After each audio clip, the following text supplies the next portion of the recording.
chess friends, hope you are doing well. Today, I am very glad and excited to share a magical chess game that was played between Stockfish and AlphaZero. After a couple of days, I am uploading a new video about AlphaZero and me. This game was played in a classical chess tournament a long time ago, so, let's get started without wasting any time. Alpha started the game with e4, and we have c5, Alpha chose the Alpine variation, and I played g6, aiming for bishop g7 instead of the usual d6, e6, knight f6.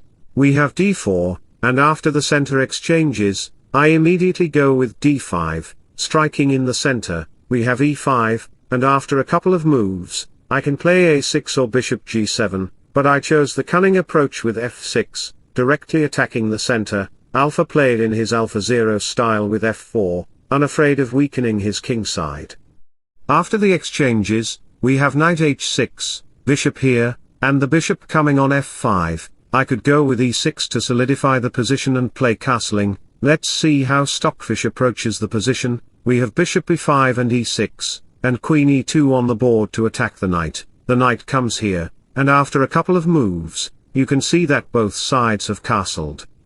I have some dark square weaknesses. AlphaZero can place his dark square bishop on h6 naturally. After he moved back his bishop, we have knight b4 to invade the light squares, which is crucial and advantageous for me. AlphaZero played a very bold move here. Can you imagine it? Try to pause the video and figure it out.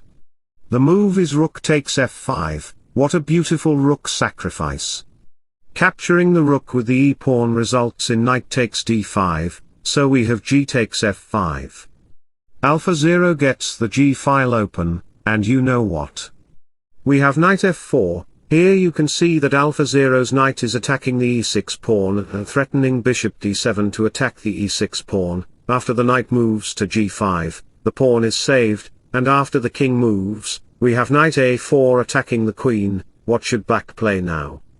Think about it. Most players might consider playing queen d8, but that is a completely rubbish move because white can respond with h4, attacking the knight. As the knight moves, knight takes e6 can fork the pieces, so, instead of retreating my queen, I played queen a5, attacking the bishop.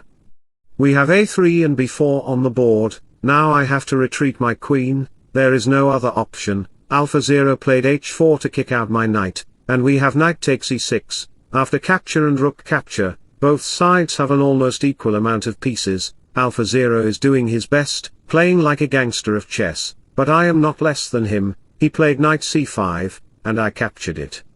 Many players might consider bishop takes c5, which looks reasonable but is a vulnerable move because I can respond with f4.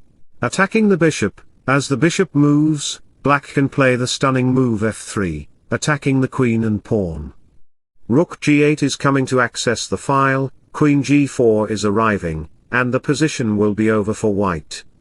Many players might consider g takes f3, which looks logical, but it is also vulnerable because queen h3 can trap the white king, and rook g8 will follow, seizing the position. Despite my knight being under attack, even if you capture my knight, rook g8 can come, and the position will be over. I will win, and AlphaZero will lose.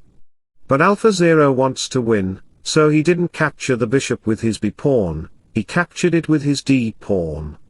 So, let me share a beautiful quote about life.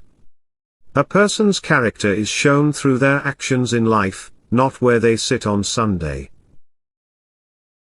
We have the queen here, bishop capture, pawn capture, and after a couple of moves, we have rook f1 and a4. You can see that we are just maneuvering. b5 comes on the board to attack the pawn, and king f7 would be a good move, but AlphaZero considered b6. He wants to promote his new queen. We have king f7, e6, and capture. AlphaZero sacrificed one pawn, considering g3 to protect his bishop. After king g2 and rook h1, he gets the 7th rank, which is crucial for him.